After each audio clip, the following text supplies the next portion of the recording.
This is the NBC University Theater, presenting Sinclair Lewis's novel Main Street, another in our series of radio plays based on outstanding works of Anglo-American fiction. Our stars, as Carol Kennicott, Vanessa Brown, Dr. Will Kennicott, Leon Ames.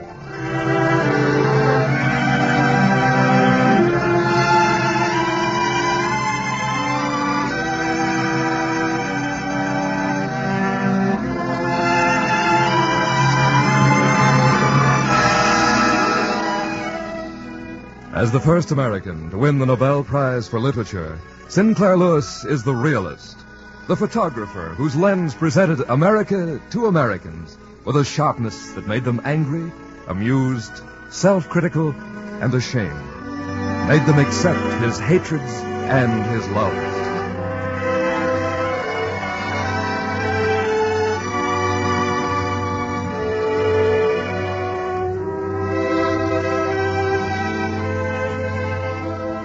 This is America.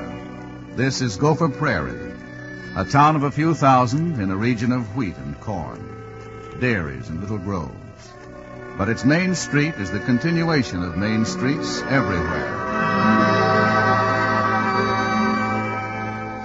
Though Minnesota-born, Carol Milford was not an intimate of prairie villages. Most of her early life in Mankato had been spent among the books in her father's brown library. After her parents' death, there followed the years at Blodgett College, years filled with energy and ambitious dreams, if not accomplishment. Then a period of library work in St. Paul. But the year 1912 found her traveling on a stagnant, stiff-seated coach to Gopher Prairie, Minnesota. As she rode, she reflected on the incidents leading to this decisive step, as one turns the pages of a familiar photograph album. The first scene was a buffet supper at the Marbury's house in St. Paul. Harold, come over here and meet Doc Kennicott. Dr. Will Kennicott of Gopher Prairie.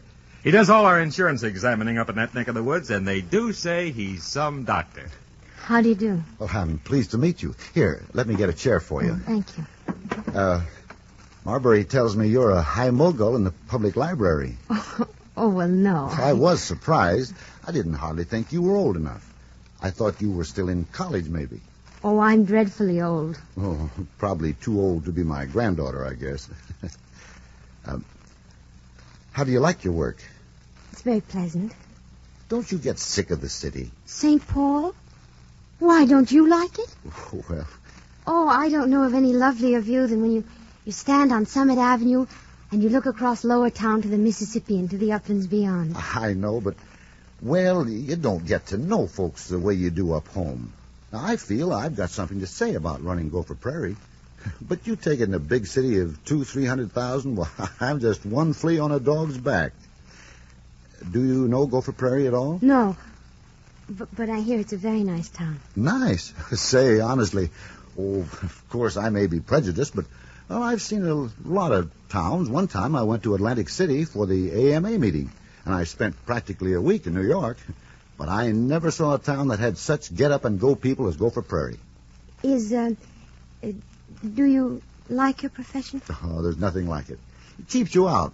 And yet you have a chance to loaf in the office for a change. I don't mean it that way. It seems to me that a doctor could transform a whole community if he wanted to.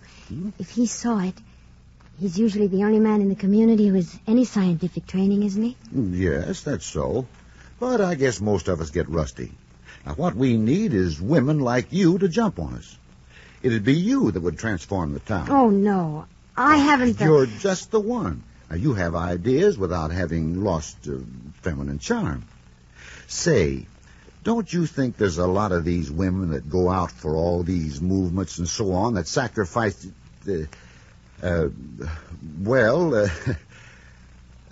Yes, I suppose so. Oh, say, I got to catch number 24 back home. I better be stepping on it. Well, it's been a great pleasure to meet you, Miss Milford. I'm happy to have met you, Dr. Kennicott. May I see you sometime when I come down again? Why, yes, if you really want to. Want to? Say, you wait.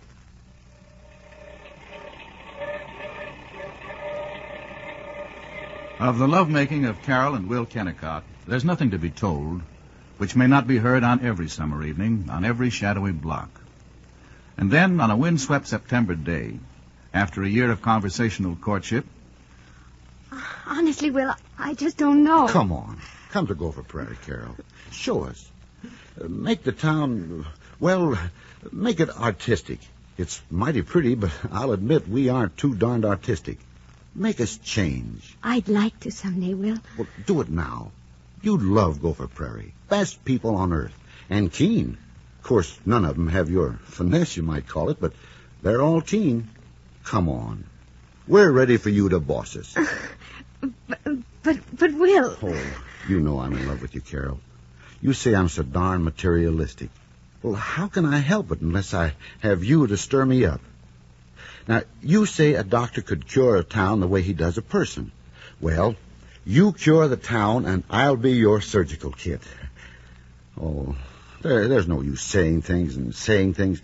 Don't my arms talk to you now? Oh, please, Will. Carol, come to Gopher Prairie. We want you there. Oh, it would be sweet to help. So very sweet.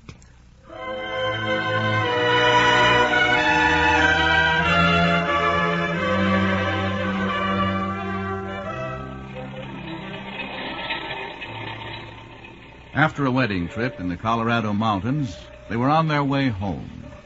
And the towns they passed were as planless as a scattering of pasteboard boxes on an attic floor. Oh, Will, isn't there any way of waking them up? Just look at these towns. Why? What's the matter with these towns? They're good hustling burgs. It would astonish you to know how much wheat and rye and corn and potatoes they ship in a year. But they're so ugly. Well, give them time. What's the use of giving them time unless somebody has the desire and the training enough to plan them? Hundreds of factories are trying to make attractive motor cars, but these towns are left to chance. No, that can't be true. It must have taken genius to make them so scrawny. I must say I don't quite get you sometimes, Carrie. Oh, I guess you're kind of played out after this long trip.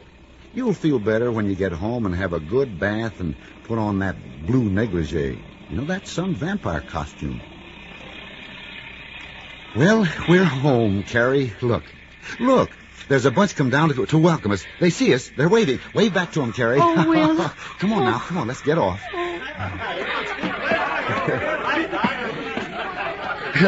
This is the missus. Terry Sam Clark, you old reprobate. And Mr. and Mrs. Dave Dyer, the Haydocks, and the elders. Well, you got us all straight now? Oh, of course she has. You trust Terry to get things straight and get them darn quick. I bet she could tell you every date in history. As a matter of fact, I haven't got anybody straight. Of course you haven't, child. Well, I'm Sam Clark, dealer in hardware and almost any kind of heavy junk you can think of. You call me Sam. I'm going to call you Carrie, since you've gone and married this poor fish of a bum medic that we keep around here. This hungry-looking squirt is Dave Dyer, who keeps his drugstore running by not filling your hubby's prescriptions right. In fact, you might say he's the guy that put the shun in prescriptions. Isn't Sam a scream? And then there's Harry and Juanita Haydock, own the Bon Ton store. Try to fleece the town with a fancy French handle for their emporium. No, never mind, you old cheapskate. Me and the missus is throwing a little get-together for you folks tonight. Oh, that's so nice of you. Say, keen, Sam. And I brought my machine down to take you home. Say, Doc, you'd better be thinking about building a new house for Carrie. Prettiest frau in GP, if you ask me.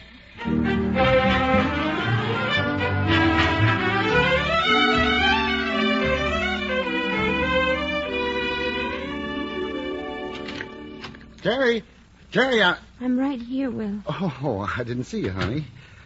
I'm sorry I had to go to the office our first day home, but I thought I'd better. I understand, dear. Did you find your way around the house all right?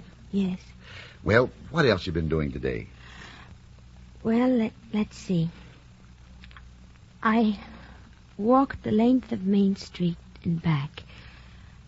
I saw the Minniemashie Hotel, Dave Dyer's drugstore, the Rosebud Movie Palace, Howland and Gould's Grocery, the Bon Ton store. Harry Haydock owns that. Yes, dear, you told me. You've gotten around all right. Well, I don't expect you to think Gopher Prairie is a paradise after St. Paul, but you'll come to like it so much. Life's so free here and best people on earth. Do you know how much I want to like the people you like? Well, now, don't forget to see people as other folks see them. We have the stuff here in Gopher Prairie.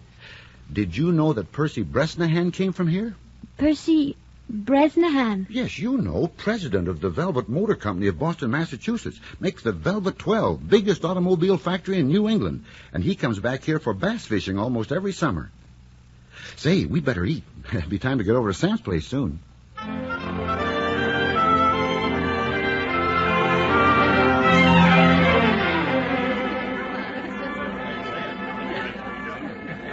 I'm Maud Dyer, remember? Was at the station. Yes, of course. It's so nice to see you again. Do you like Gopher Prairie, Mrs. Kennicott? Oh, I'm sure I'm going to be ever so happy. There are so many nice people. You bet. Fine class of people. I don't like some of these retired German farmers who come here to spend their last days. But the rest are a fine class of people. Did you know Percy Bresnahan came from here? So I heard. Oh, he's a prince. He and I went fishing together last time he was here. You remember me, Mrs. Kennicott. Juanita Haydock. Oh, yes. I'm glad to see you. So nice to have you here. We'll have some good parties, dances, and everything.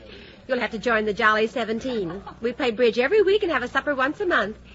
You play, of course. No, I don't. Really? In St. Paul? I've always been such a bookworm. We'll have to teach you, won't we, Harry? Oh, you bet. Bridge is half the fun of life. How do you think you like the old burg, huh? I'm sure I like it tremendously. Best people on earth. Great hustlers, too. Of course, I've had lots of chances to go live in Minneapolis, but we like it here. Real heat town. Hey, did you know that Percy Bresnahan came from here? What do you think of profit sharing, Mr. Elder? Profit sharing? Poppycock. Enfeebles a workman's independence and wastes a lot of honest profit. And it's my bounden duty as a producer to resist every attack on the integrity of American industry to the last ditch. Yes, sir. Why, say, did you know that Percy Bresnahan...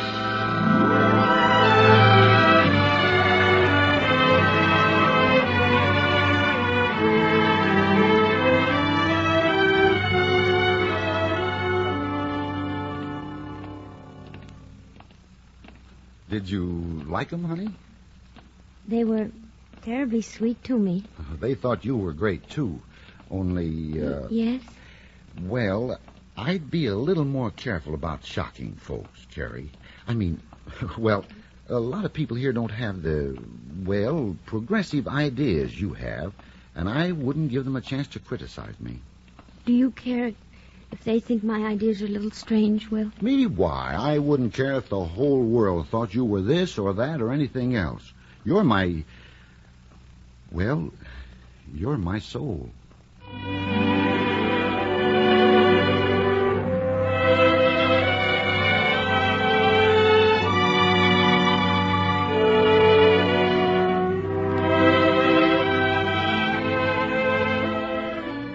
When the first dubious November snow had filtered down, when the first fire had been started in the furnace, which is the shrine of a Gopher Prairie home, Carol began to make the house her own.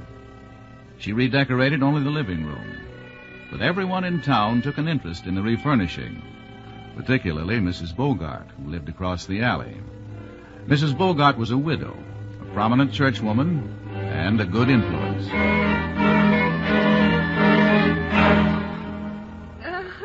I wanted to call on you for so long, dearie. You know, we're neighbors. But I thought I'd wait till you got settled. You must run in and see me. How much did that big chair cost? $77.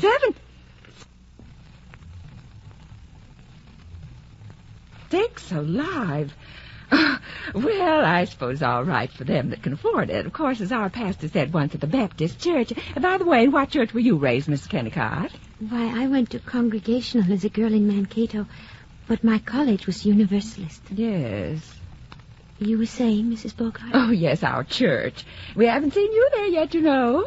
Well, we've been so awfully... Oh, your husband was raised up a Baptist, and I do hope he won't drift away from the fold. No, of course not. He wouldn't. Well, we all know there isn't anything, not cleverness or gifts of gold or anything that could make up for humility and the inward grace. Do you agree?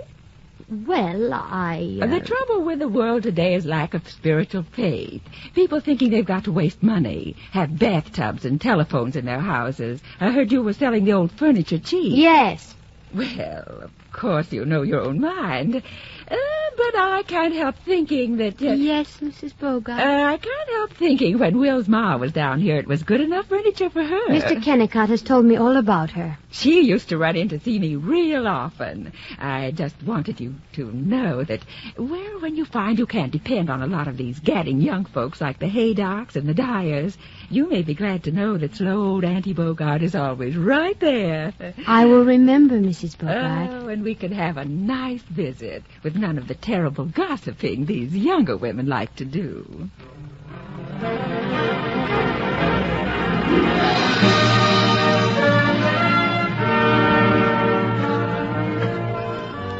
The Jolly 17, the membership of which ranged from 14 to 26, was the social cornice of Gopher Prairie. It was the country club, the diplomatic set, the St. Cecilia, the Ritz Oval Room, the Club de Vin. To belong to it was to be in. This particular meeting was being held in the new concrete bungalow of Juanita Haydock.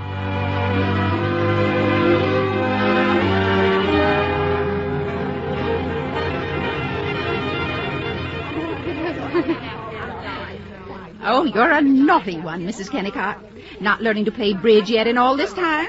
You know, I don't believe you appreciate the honor when you got into the Jolly 17 so easy. You're perfectly right. I'll make Will start teaching me this evening. Now, you see that you do. By the way, don't you think we ought to get up another bobsled party soon? Oh, I just like my bridge in the winter. I'm afraid we're quite different from your St. Paul group, dearie. Oh, I didn't mean... You know, I drove to Joaquin with Will a few days ago. Isn't the country lovely? Yes. And I admire the Scandinavian farmers down there so. Their big red barns and silos. Oh, do you think so?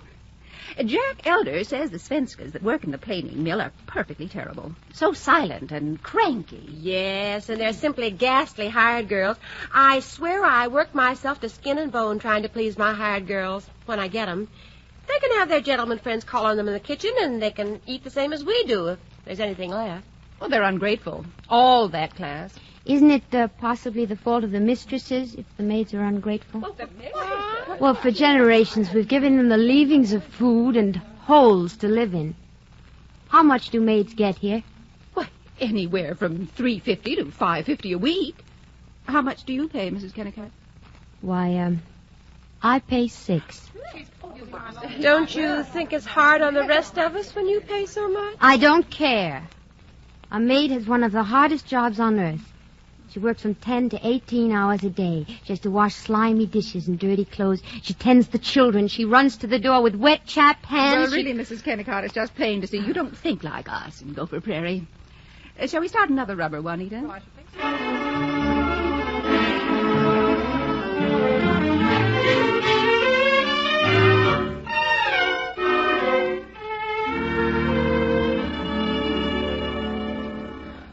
Will, dear. Pass the butter, Carrie. Will, I wonder if the people here don't criticize me sometimes. Criticize you? Oh, Lord, I should say not. They all keep saying you're the swellest girl they ever saw. Well, I often disagree with the ladies at the Jolly 17. The merchants probably think I'm too fussy about shopping. Oh, I didn't want to speak of it, but since you brought it up, Chet Dashaway probably resents the fact that you got this new furniture down in the city instead of here. Well, if Mr. Dashaway will kindly tell me how any civilized person could furnish a room out of the mortuary pieces that he calls... Oh, I understand. And Howland and Lundelmeyer, you've probably handed them a few roasts for the bum stock they carry when you just meant to jolly them, but... rats. What do we care? This is an independent town, not like those eastern holes where you have to watch your step all the time and live up to the fool demands and social customs and a lot of old tabbies always busy criticizing. Everybody's free here to do what he wants. But,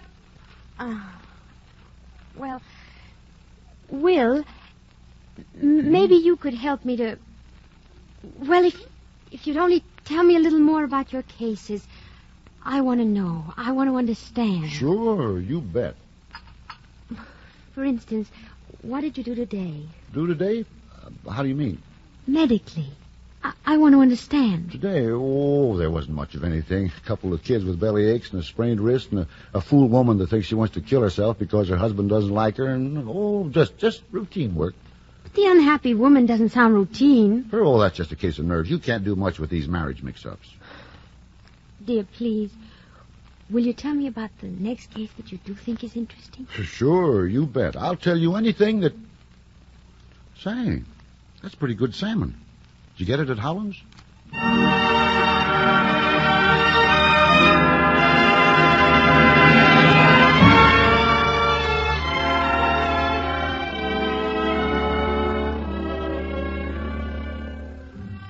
Carol had often been invited to the meetings of the Thanatopsis, the women's study club, but had never attended.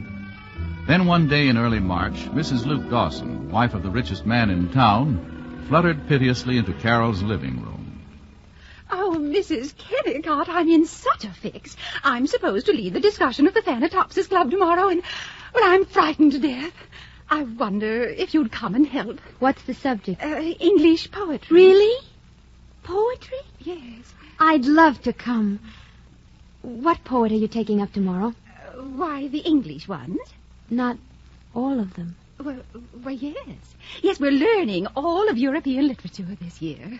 The club gets such a nice magazine, Culture Hints, and we follow its program. I see. My, it does make a body hustle to keep up, but it's so improving. Oh, then you will come, won't you?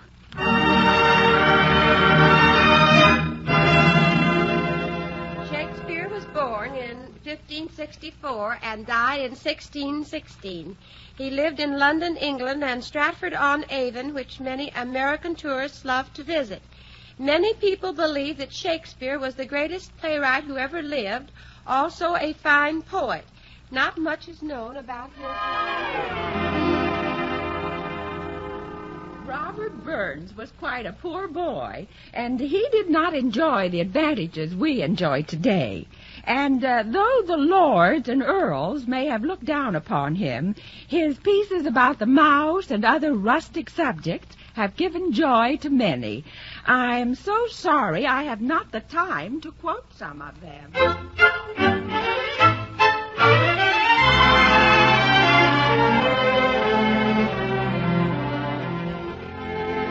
A year slipped by with the swiftness of monotony. One November evening, Guy Pollock, the lawyer, stopped by. Carol was glad that Kennicott was out, because Pollock was the only person in Gopher Prairie who could understand her feeling of the town. Tell me, Guy, what's the matter with Gopher Prairie? Is anything the matter with it? Isn't there perhaps something the matter with you and me? No, I think it's the town, and so do you. But why do you stay here? You have no family. You're not married. I have the village virus. Sounds dangerous. It is. The village virus is the germ which infects ambitious people who stay too long in the provinces. Guy, can't we do something with the town? Really? No, we can't. I've failed at every positive thing I've tried. I suppose I should settle down, as they call it, develop my capacity for dullness and be satisfied to be nothing. Don't be cynical. Oh, I know I'm a fool. I dream of Venice, and I live in Archangel, and I scold because the northern seas aren't tender-colored. But at least they shan't keep me from loving Venice. And someday I suppose I never will.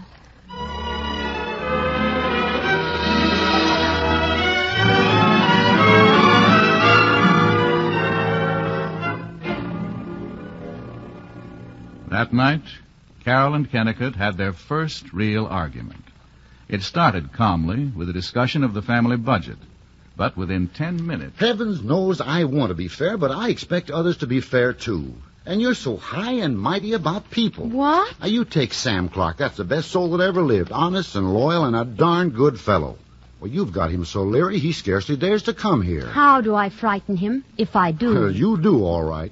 Instead of putting his legs up on another chair and unbuttoning his vest and telling a good story or maybe kidding me about something, he sits on the edge of his chair and tries to make conversation about politics. And he doesn't even cuss. And Sam's never really comfortable unless he can cuss a little. In other words, he isn't comfortable unless he can behave like a peasant in a mud hut. Now, Carrie, that's just about enough of that. Either you want to dance or you want to bang the piano or else you get moody as the devil and don't want to talk or anything. If you must be temperamental, why can't you be that way by yourself? My dear man, there's nothing I'd like better than to be by myself occasionally. To have a room of my own. I suppose you expect me to sit here and dream delicately. You wander in from the bathroom with lather all over your face and you shout, "See my brown pants!" Well, you'll have plenty of privacy when we build a new house. When? Oh, I'll build it all right, don't you forget. Though I'm probably a fool to think about it. By the time I get it built, you'll probably have succeeded in your plan to get me completely in touch with every friend and every patient I've got. Thank you very much for revealing your real opinion of me. If that's the way you feel, if I'm such a hindrance to you, I can't stay under this roof another minute. And I'm perfectly able to earn my own living. You can get a divorce at your pleasure. Oh, now please stop flying off at tangents, Carrie. Tangents? This is not a theater play. It's a serious effort to have us get together on fundamentals.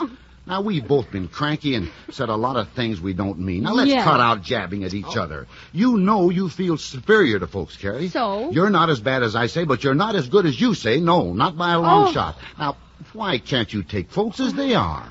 Now, take Jack Elder. You take him. Say, do you know he's nutty about music? Mm-hmm. Why, he'll put on a grand opera record and sit and listen and close his eyes. Or now you take Lem Cass, or you take Mart Mahoney, the garage man. Oh. He's got a lot of Perry prints of famous pictures in his office. Yeah. Now, you'll find these carriages in all small towns and a pile of savvy in every single one of them if you'll just dig for it. I know. And I do love them. Especially people like Champ Perry. But I can't be very enthusiastic over smug ones like Jack Elder. Well, then I'm smug, too, whatever that is. No. You're a scientist. Oh, I will try to get the music out of Mr. Elder. I will try. Is it all right now? Sure. But there's one other thing.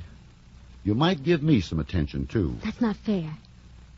You have everything I am. No, I haven't, Carrie. You think you respect me. You always hand out some spiel about my being so useful. But you never think of me as having ambitions just as much as you have. Perhaps not. I think of you as being perfectly satisfied. Well, I'm not. By a long shot, I'm not. I don't want to be a plug practitioner all my life.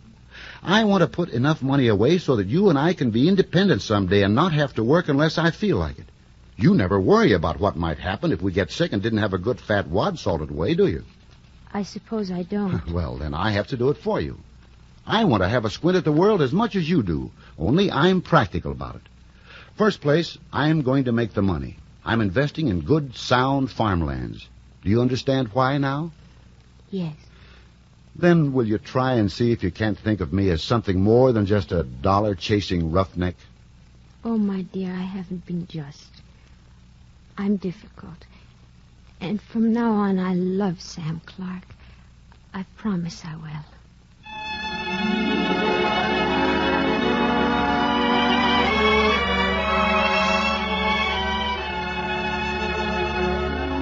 That December, Carol was in love with her husband.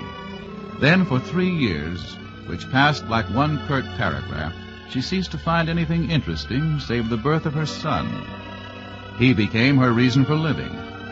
But slowly growing within her was a longing to find her own people. And then Carol met Eric Valborg.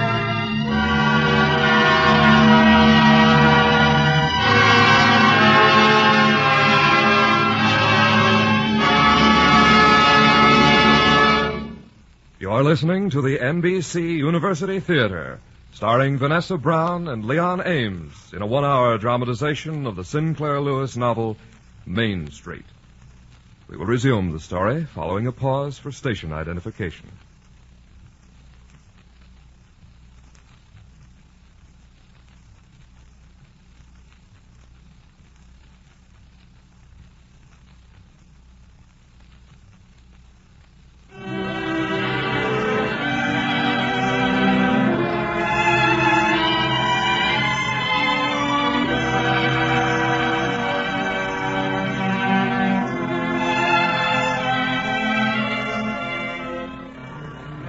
It was at a supper of the Jolly 17 that Carol first heard of Eric Valborg from Mrs. Dave Dyer.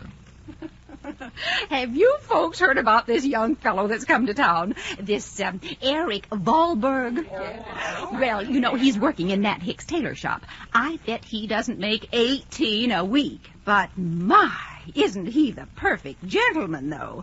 Oh, he talks so refined, and oh, the lugs he puts on. And nothing but the son of a Swede farmer. Well, now, honest, you won't believe this, but I got it straight. This fellow, you know, he's staying at Mrs. Gurry's punk old boarding house, and they say he asked Mrs. Gurry if he ought to put on a dress suit for supper. Oh, no. Yes, he did. They say he tries to make people think he's a poet, carries books around and pretends to read them. Well, Myrtle Cass says that she met him at a dance, and he was mooning around all over the place. He said he didn't find any intellectual companionship in this town. Now imagine. Oh. You know, he told Miss Gurry he'd like to design clothes for women. No. Yes, can you beat it? Where did you say he works? Hicks?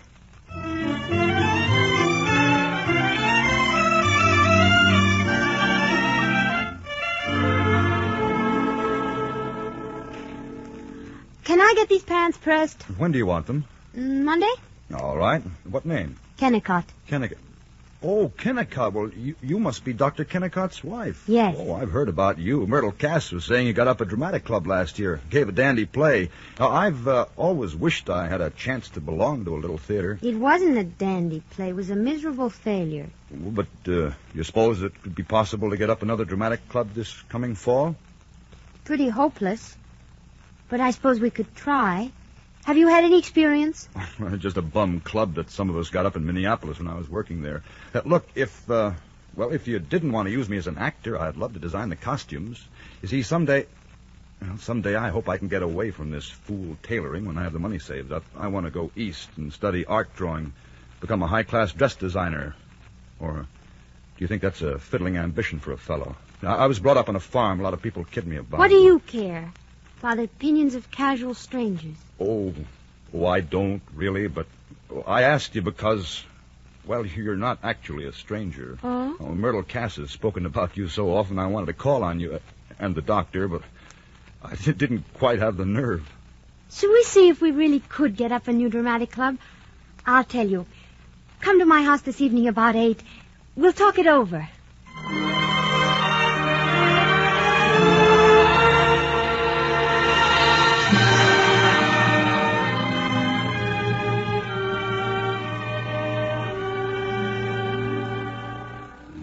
The plans for a dramatic club bore no fruit, but the friendship between Carol and Eric Valborg ripened daily. For the first time in years, she felt she was really talking. Eric often managed to find Carol on one of her long walks. Look here, shall I get out of this tailoring, this pressing and repairing? I don't see why a surgeon should spend much time cobbling shoes. Yeah, but what if I find I can't really draw and design? I'd feel like a fool. What if you do have to go back? Most of us do. We can't all be artists. You'll have had the adventure, Eric. Don't be too meek toward life. Try everything. You're still a blessed innocent.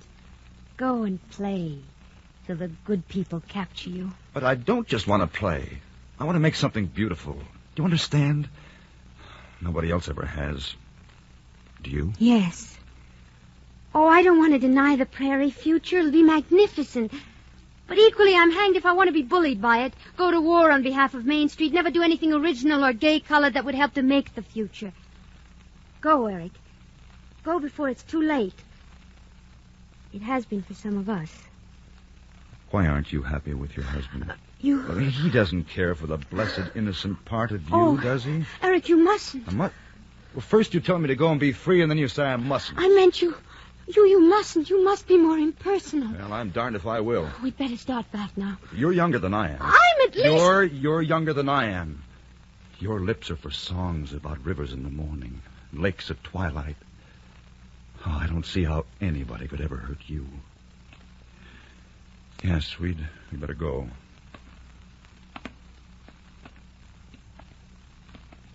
All right, I'll do it. I'll stay here 1 year. I'll save, not spend anything on clothes, and then I'll go east to art school and work on the side. I'll learn what I'm good for, designing clothes or stage settings, illustrating, or selling collars to fat men. Can you stand it here in town for a whole year? Oh, with you to look at? Please.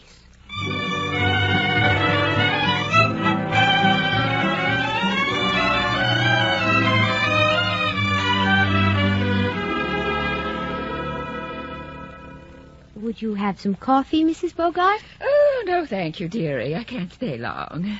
My boy, Si, says you had lots of fun at the picnic yesterday. Did you enjoy it? Oh, yes. I raced Si at swimming. He beat me badly. Too bad the doctor had a case and couldn't go. He does work so hard. This Eric Wahlberg was along, wasn't he? Yes. Oh, I think he's an awful handsome fella. They say he's smart. Do you like him? He seems very polite. Well, Si says you and him had a lovely boat ride. My, that must have been pleasant. Yes, except I couldn't get Mr. Wahlberg to say a word. Oh? I wanted to ask him about the suit Mr. Hicks is making for my husband, but he insisted on singing. Well, still, it was restful. You're so happy and innocent. Don't you think it's a shame, Mrs. Bogart, that people in this town don't do more nice, clean things like that instead of all this horrible gossiping?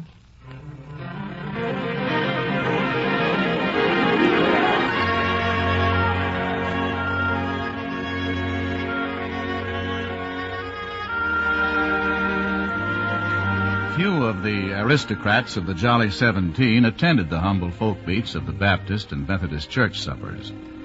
But all the smart set went to the lawn festivals of the Episcopal Church. Through the light of the Japanese lanterns, Carol saw that Eric was walking toward her. Though he was merely ambling about with his hands in his pockets, she knew that he was calling her. When he reached her, she nodded coolly, proud of her coolness. Carol, I've got a wonderful chance. I don't know, but it might be better than going east to take art. What is it? Well, Myrtle Cass says her father is hunting for a fellow to go work in the flour mill, learn the whole business, maybe become general manager. Well, what do you think? Wait. That's up to you. Do you want to become a person like Lyman Cass? Or do you want to become a person like... yes, like me? Well, I am a person like you. I mean, I want to rebel. Yes, we're alike. Only... well, I'm not sure I can put through my schemes. I really can't draw much. But look, as a miller, I'd have the means. I'd books, music, I'm going to travel. be frank. Frank and beastly. Don't you realize that it isn't just because her papa needs a bright young man in the mill that Myrtle is amiable to you? Yes. Can't you understand what she'll do to you when she has you? I don't know. I suppose so. You're thoroughly unstable. But I know what I want. I want you. Don't say that, Eric. I do. I'm not a schoolboy anymore. I want you. If I take Myrtle, it's to forget you. Please. Look, it's you that are unstable. You talk and play at things, but you're scared. Would I mind it if you and I went off to poverty and I had to dig ditches? I would not. But you would. I think you would come to like me, but you won't admit it. Are you fair? Are you? No, I suppose not. Do you like me? Do you? Yes, no. Please, I can't talk to you anymore. Yeah, not here. Mrs. Haydock No, is looking at us. no, anywhere. Oh, Eric, I'm fond of you, but I'm afraid. Of what? Of them, of my rulers. Gopher Prairie. Oh, my dear boy, we're talking very foolishly. I'm a normal wife and a good mother, and you are, a college freshman. Oh, you do like me. Oh, Carol, I could make you love me.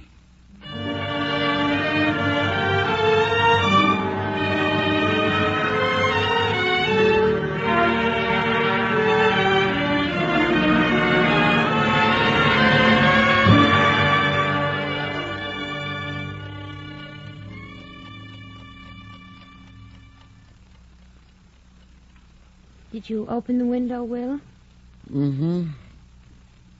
You and this Valborg fellow seem quite chummy tonight. Oh, we are. He's interested in Myrtle Cass, and I was telling him how nice she is. Will, I really wish I could trot off to St. Paul or Chicago or someplace. Oh, I thought we'd settled all that a few nights ago. Wait till we can take a real trip. Oh, all right. Good night. You might give me a good night kiss. Oh. Don't you like the old man anymore? Of course, I like you very much. I'm sorry you're so tired. Seems like... But of course you aren't very strong.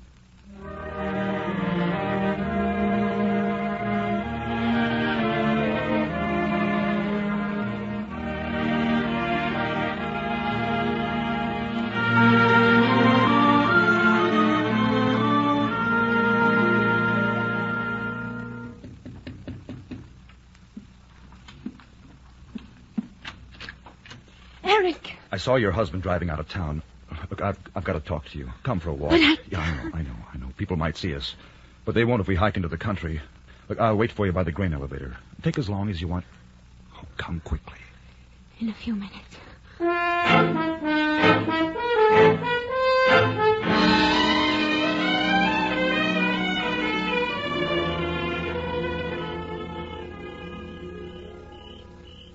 please, don't pull your hand away, Carol. But, Eric...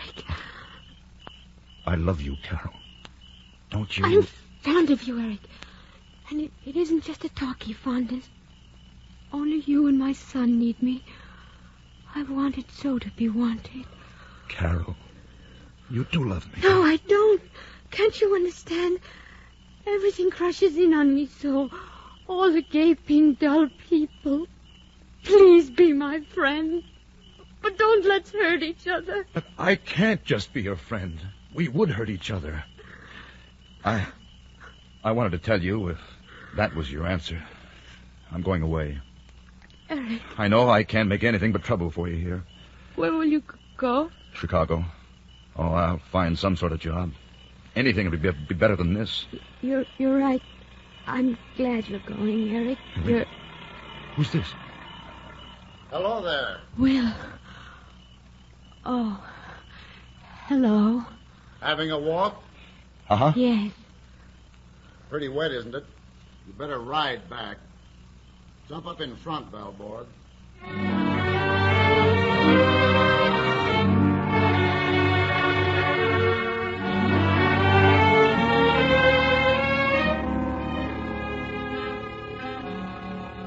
You better take your coat off. It looks kind of wet.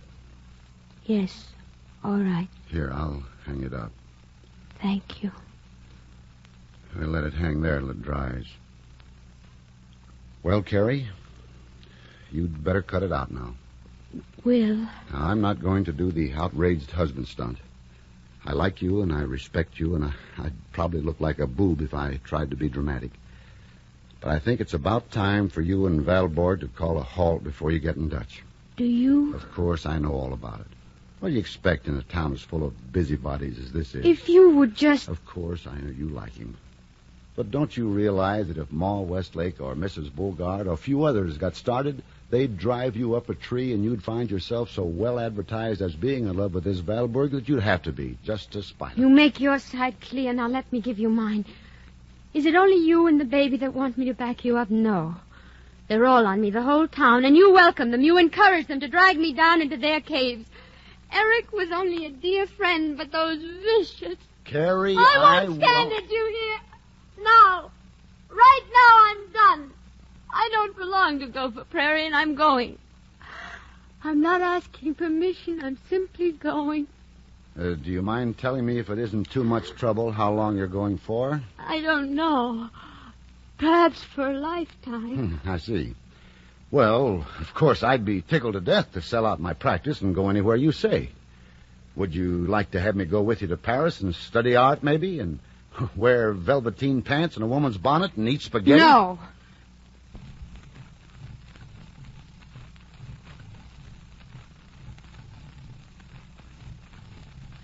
I think we can save you that trouble.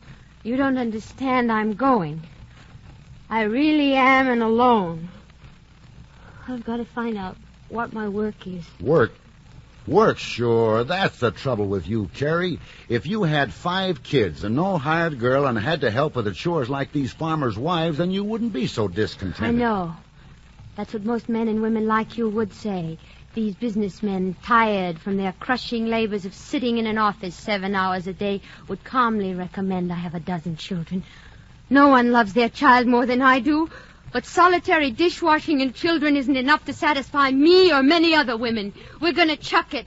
We're going to come out and play with you men in the offices, in the clubs, in the politics you've cleverly kept for yourselves.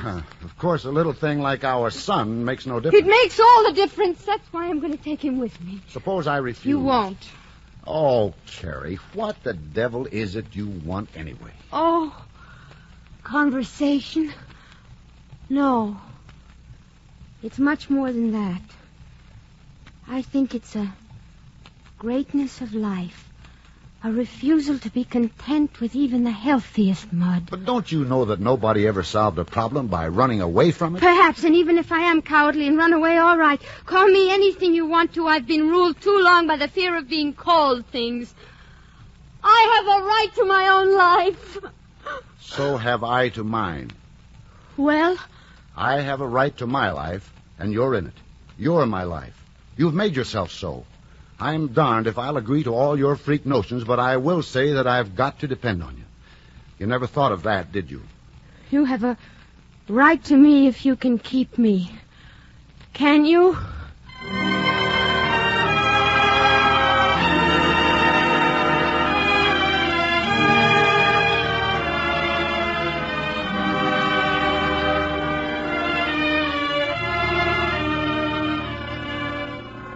Kennicott never consented, definitely.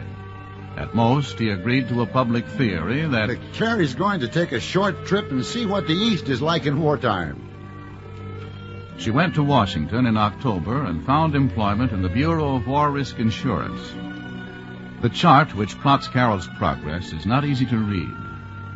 The thing she gained in Washington was not information about office systems and labor unions, but renewed courage, that amiable contempt called poise. Kennicott came to see her for the first time 13 months later. You're looking well? You're looking fine, too, Will. How's the baby? He's fine. Big, too. I'll bet.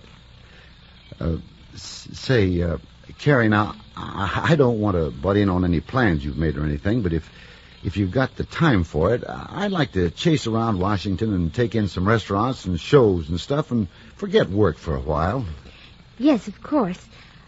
I'm dreadfully sorry. We haven't room to put you up at the flat, but I have 2 roommates. Don't you think we'd better go to the Willard or the Washington and get you a room? Yes, I guess we better do that.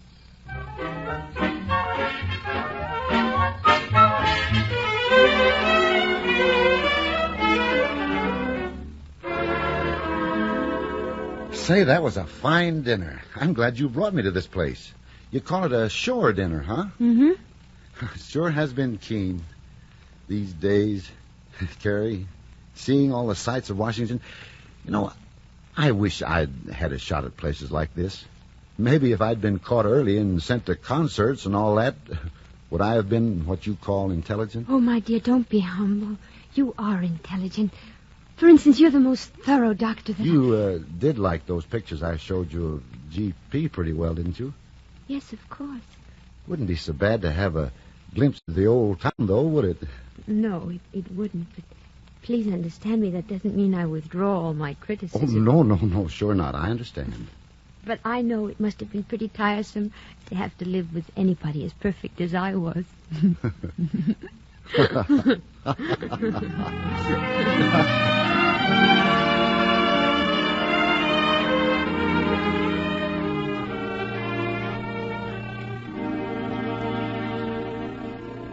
That Washington Monument is something, all right. Shall we sit here and enjoy it a while? Yes, let's. Before you showed me those places today, I'd already made up my mind that when I build a new house, I'd fix it the way you wanted it. I mean, if you ever want to. That's sweet of you. Look, Carrie, you think I'm going to ask you to love me. I'm not. And I'm not going to ask you to come back to Gopher Prairie. Well... It's been a whale of a fight. But I guess you won't ever stand GP unless you want to come back. I don't have to tell you I'm crazy to have you, but I won't ask you. I just want you to know how I wait for you. Every mail I look for a letter, and then when I get one, I'm kind of scared to open it. I'm hoping so much that you are coming back. And evening... Well, say, do you know that I didn't open the cottage down at the lake at all this summer? I used to sit on the porch in town, and I couldn't get over the feeling that you'd simply run up to the drugstore and be right back. I like you better than anybody in the world. You're all the things that I see in a sunset and the things that I like, but I can't make poetry of it. I just want you to know how welcome you'll be if you ever do come back. I can't think. I don't know what to think. Then listen. Don't think. Here's what I want you to do.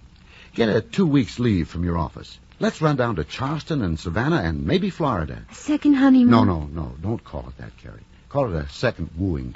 I guess I never appreciated how lucky I was to have a girl so full of life and imagination to play with. Could you maybe run down and see the South with me? I'll get a nurse for Hugh. I'll get the best doggone nurse in Washington.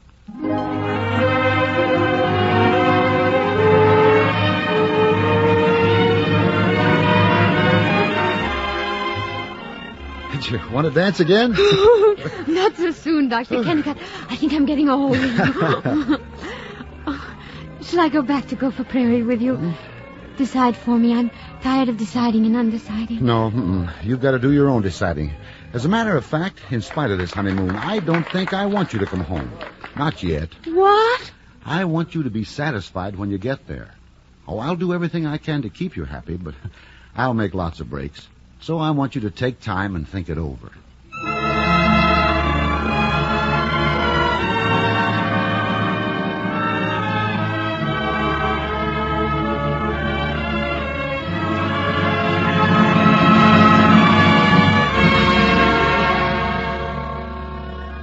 She was relieved.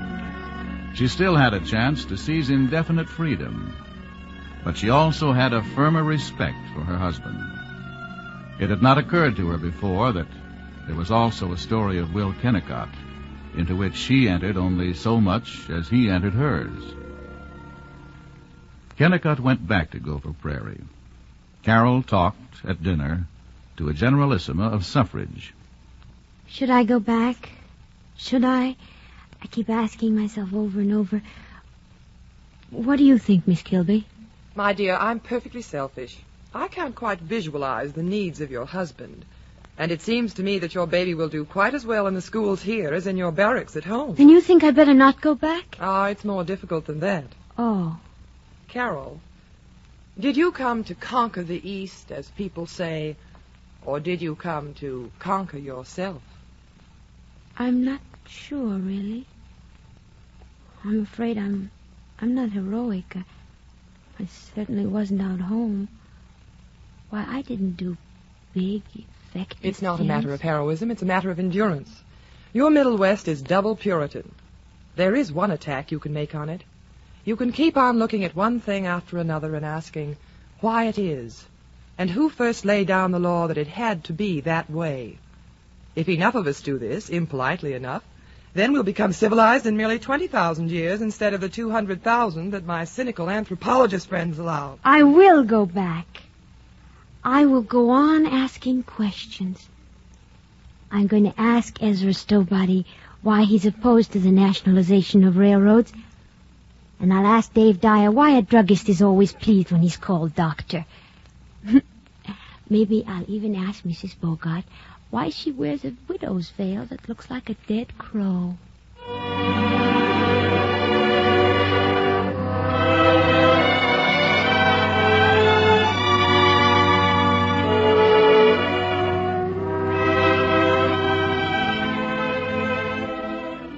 On the train going back, she looked across the silent fields to the west. She was conscious of an unbroken sweep of land to the Rockies, to Alaska, a dominion which will rise to unexampled greatness. But before that time, she knew 100 generations of Carols will aspire and go down in tragedy devoid. The humdrum, inevitable tragedy of struggle against inertia. In August, a baby girl was born to Carol. She started wearing eyeglasses. She looked all of 33.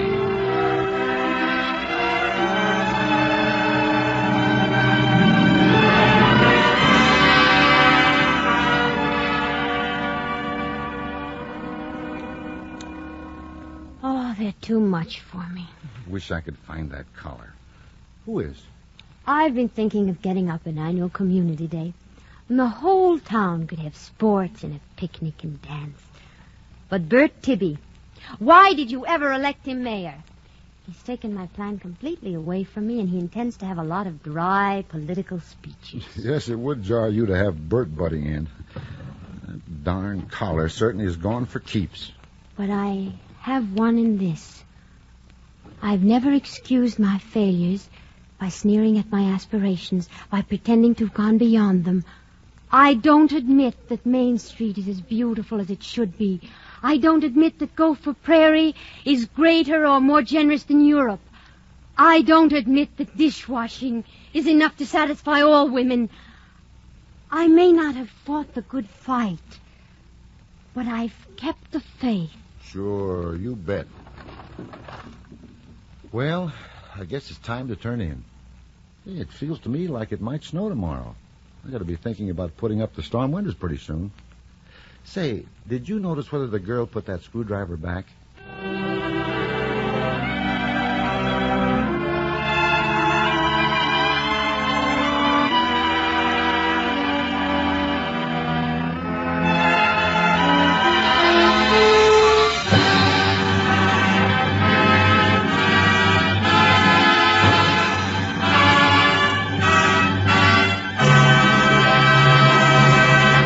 The curtain of the NBC University Theater falls on our presentation of Main Street, with Vanessa Brown as Carol Kennicott and Leon Ames as Dr. Will Kennicott. Leon Ames appeared by arrangement with Metro-Goldwyn-Mayer, producers of the all-star Technicolor musical Words and Music, based on the lives and music of Rodgers and Hart. Vanessa Brown will soon be seen in the William Wyler production, The Heiress. The cast included our narrator, Gain Whitman, John Daner as Eric, Herbert Litton, Frank Gerstle, Lynn Whitney, Sarah Selby, Gail Bonney, Charles Seal, Jacqueline DeWitt. Your announcer, Don Stanley. Main Street was adapted for radio by Agnes Eckhart, and the original music was composed and conducted by Henry Russell. The production was directed by Andrew C. Love.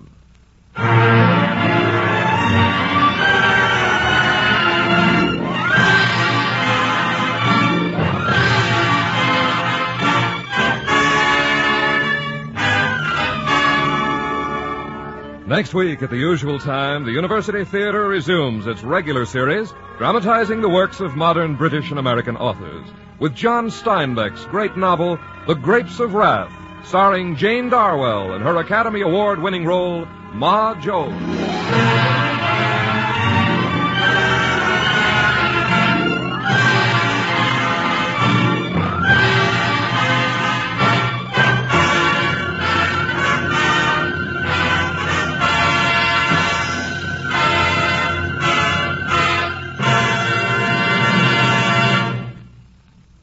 This program came to you from Hollywood. Your new wonderful Sunday on NBC starts today. Yes, there are new laughs, great new talent, and new programs. Listen for Ozzie and Harriet, followed by Horace Heidt in the #1 spot, then Phil Harris and Alice Faye, followed by Fred Allen in his new time, 1/2 hour earlier. All these and more besides make up your wonderful Sunday on most of these NBC stations. This is NBC. Heights in the #1 spot today.